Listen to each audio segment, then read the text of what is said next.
Channel को subscribe करिए, bell icon press करिए ताकि आपको सभी वीडियोस की नोटिफिकेशन मिल सके। Hello friends, welcome to my YouTube channel. Exercise 2.1 का क्वेश्चन नंबर 1 कर रहे हैं, जिसमें कहा गया है निम्नलिखित व्यंजकों में कौन कौन से एक चर के बहुपद है और कौन कौन नहीं है। कारण के साथ उत्तर दीजिए। सबसे पहले आपको इसमें पता होना चाहिए कि बहुपद क्या होता है। तो ये देख लीजिए, बहुपद की जो घात होती है ना, वो हमेशा पूर्ण संख्या होती है। पूर्ण संख्या का मतलब है 0, 1, 2, 3, यही बहुपद की घात है। ठीक है, बहुपद की घात हमेशा पूर्ण संख्या होती है। अगर किसी भी बहुपद की घात हमें दी गई है, ये है बहुपद की घात, जैसे अंडर रूट की वैल्यू आपको पता है 1/2 होती है ना, या फिर -1 घात है, तो ये पूर्ण संख्या नहीं है। ठीक है, तो इसी आधार पर हम बताएंगे। अब जैसे हमने ये बताना है क्या मतलब कि ये बहुपद है या नहीं है, तो ये बहुपद हमारा है ना, यह बहुपद है ना, ये बहुपद है क्योंकि इसकी घात जो है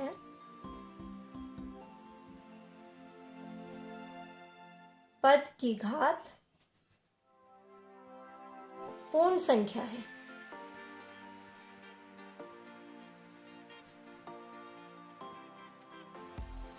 तो इसी तरह से हमने बताना है। देखिए x² है, इसकी घात पूर्ण संख्या है, तो इसलिए यह हमारा बहुपद है।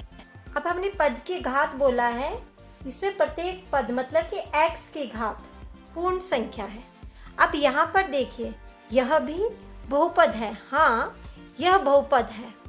ठीक है, क्यों है बहुपद? क्योंकि यहाँ पर भी प्रत्येक पद की घात मतलब कि y की घात पूर्ण संख्या है, तो यह भी हमारा बहुपद है।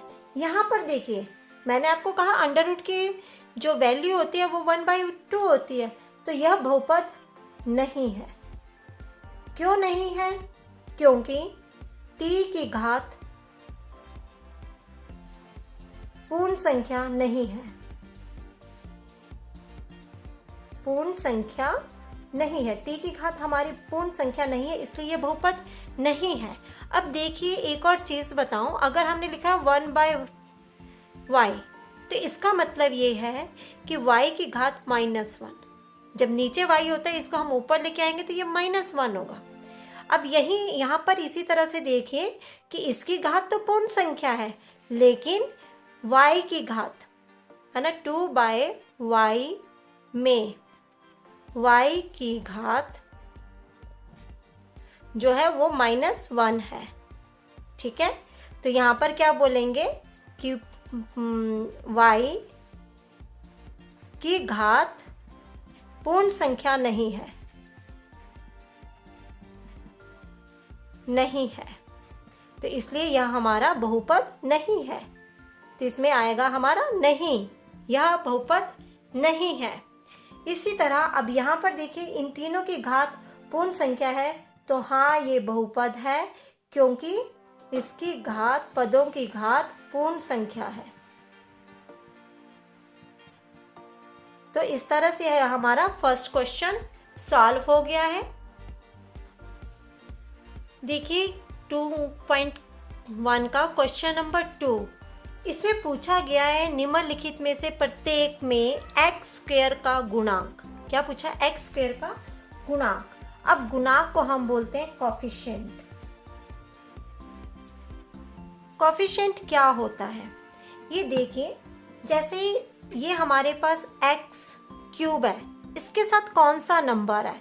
तो इसके साथ है -1, मतलब कि x³ का गुणांक हो गया -1, जो इसके साथ नंबर है।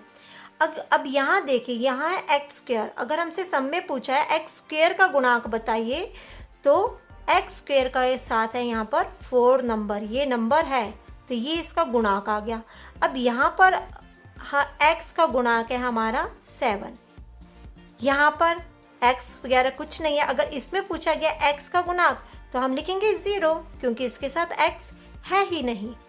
तो x का हमारा गुणांक क्या है यहाँ पर 0, क्योंकि यहाँ पर हमारे पास x है नहीं। अगर क्वेश्चन में आपसे x क्यूब का गुणांक पूछा है तो आप -1 लिखेंगे। अगर x स्क्वायर का गुणांक पूछा है तो आप 4 लिखेंगे, क्योंकि स्क्वायर के साथ 4 है। अगर x का गुणांक है तो आपने 7 लिखना है। तो गुणांक हम इसी तरह से लिखते हैं। अब इसमें क्वेश्चन में पूछा गया x स्क्वायर का गुणांक, तो आप क्या करेंगे, इस वाले क्वेश्चन में x स्क्वायर का गुणांक कितना है, 1 है, क्योंकि x के साथ कोई वैल्यू नहीं है, मतलब 1 है। यहाँ देखिए, यहाँ पर x स्क्वायर का गुणांक कितना है, -1, माइनस है तो -1 है x स्क्वायर का गुणांक। यहाँ पर x स्क्वायर का गुणांक कितना है, x के साथ है π/2, तो ये इसका गुणांक है। और यहाँ पर x स्क्वायर जो है वो हमारा है ही नहीं, तो यहाँ पर हमारा x स्क्वायर का गुणांक आ जाता है 0। तो इसी के साथ हमारा क्वेश्चन नंबर 2 सॉल्व होता है। क्वेश्चन नंबर 3 कर रहे हैं, जिसमें कहा गया है 35 के घात के द्विपद का और 100 की घात का एक पदी का एक एक उदाहरण देना है। सबसे पहले देखिए आप, बहुपद पद के आधार पर, है ना, बहुपद पद के आधार पर कितनी तरह का होता है, 3 तरह का। एक पदी, दूसरा हो गया द्विपद, और तीसरा हो गया त्रिपद। अब देखिए एक पदी आ गया, जैसे कि एक पद होगा मतलब x स्क्वायर, या आप लिख लीजिए 2x, या x लिख लिया या y लिख लिया, ये हमारा एक पद है। द्विपद में होंगे हमारे 2 पद, या आपने जैसे लिख लिया x स्क्वायर -2, एक और ये 2 पद, x क्यूब प्लस x, ये भी 2 पद है हमारे, x + 1, ये भी हमारे 2 पद है। ठीक है, 2 पद हम कैसे देखेंगे, प्लस है, ये 2 पद बना रहा है, देखो।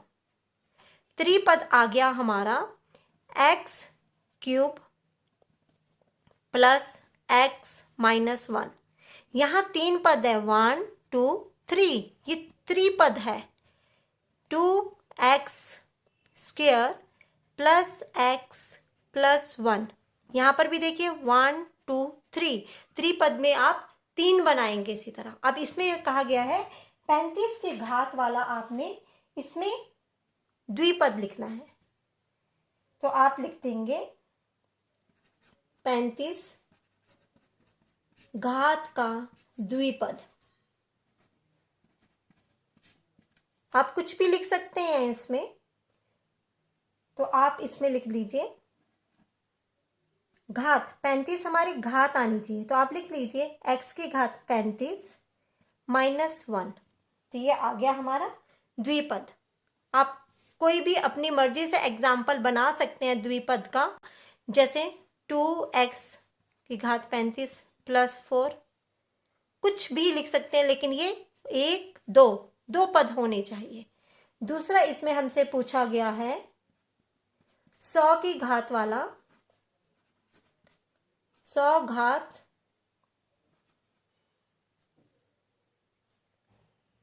का एक पदी, 100 घात होनी चाहिए और एक पद होना चाहिए, तो ये y की घात आ गया हमारा 100। 2y भी लिख सकते हो आप कुछ भी लिख सकते हो, 4x की पावर 100, तो इस तरह से आप लिख सकते हैं। और यह हमारा क्वेश्चन नंबर 3 सॉल्व हो गया है। यह हमारा 4th क्वेश्चन है, जिसमें हमें कहा गया है बहुपदों में से प्रत्येक बहुपद की घात। अब आपने इसमें घात लिखनी है, लेकिन कौन सी घात लिखनी है ये आपको ध्यान रखना है कि आपने चर की अधिकतम घात लिखनी है, बहुपद के चर की। अब देखिए चर क्या होता है, चर और अचर मैंने दोनों चीज़ें पहले करवाई थी। जो चर होता है इसे वेरिएबल बोलते हैं, और अचर को हम बोलते हैं कांस्टेंट। कांस्टेंट का मतलब होता है स्थिर, और वेरिएबल का मतलब होता है परिवर्तनशील। ठीक है, अब परिवर्तनशील क्या है, इसमें चर क्या है, चर है हमारा x, इधर भी x, इनको हम चर बोल रहे हैं। तो बहुपद में से प्रत्येक बहुपद की घात लिखिए, तो आपने चर की अधिकतम, है ना, चर की अधिकतम घात लिखनी है इसमें। ठीक है, तो अब यहां पर देखिए आप चर की अधिकतम घात कितनी है, तो यहां पर चर की अधिकतम घात, चर की अधिकतम घात है यहां पर हमारी 3। यहां पर चर की जो घात है वो है हमारी 2। यहां पर चर की घात है हमारी, यहां पर चर t है, t की जो घात है वो कितनी है 1। यहां पर चर है ही नहीं, जो चर की हमारी घात कितनी आएगी, चर की हमारी घात आ जाएगी 0। तो इस तरह से हमने चर की अधिकतम घात लिखनी है।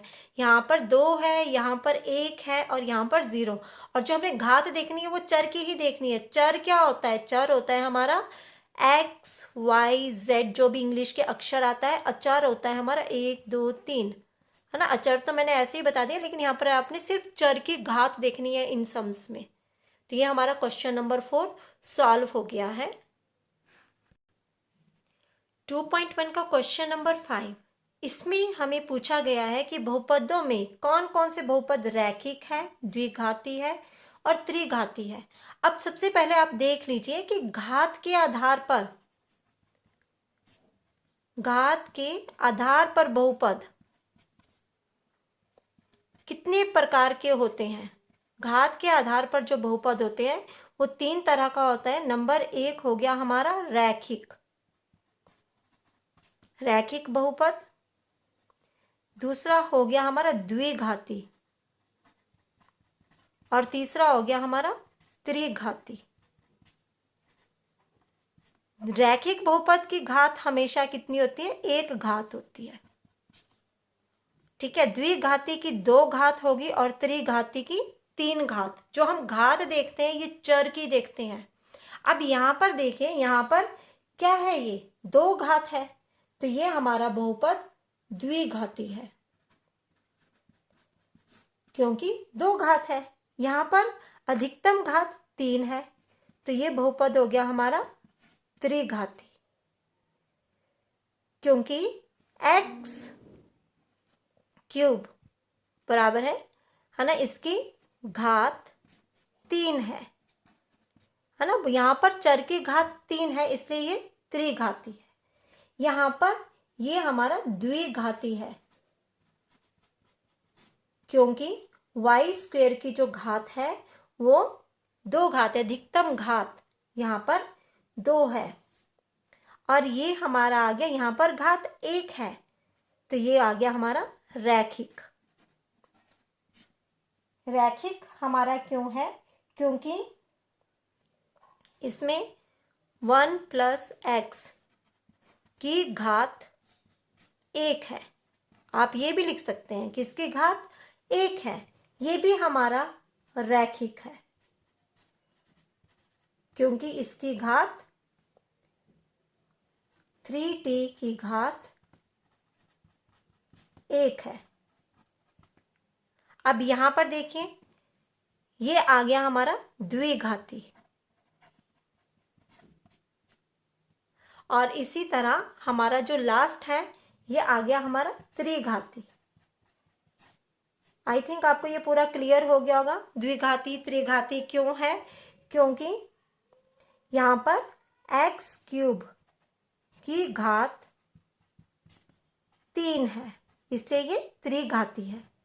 तो इसी के साथ हमारी ये एक्सरसाइज कंप्लीट होती है। तो मिलते हैं नेक्स्ट एक्सरसाइज में।